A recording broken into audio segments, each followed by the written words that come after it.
Mana hammamizda o'zimizga yarasha g'am tashvish, o'y fikrlar, o'ylantirgan muammolar bor. Qalbimizni, kallamizga egallagan. Beg'am odam yo'q-da, agar aql hushi joyida bo'lsa edi. Endi Rasululloh aytayaptilar, hamma g'amni bitta g'amga almashtir. Tirikchilik, sog'lik, bola chaqa, tinchlik, qo'yingki, sanog'i yo'q bu g'amlarimiz. Shu g'amlarda hammasini bitta g'amga almashtirgin. Allohni rozi qilaman degan g'amga almashtirgin.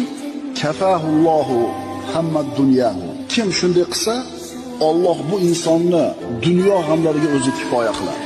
Ehtimol kimgadir bu og'ir tuyular, ehtimol kimnidir tushunishi qiyin bo'ladi. Qanday endi shunaqa qilib qo'ysam hamma yo'g'im hal bo'lib qoladi.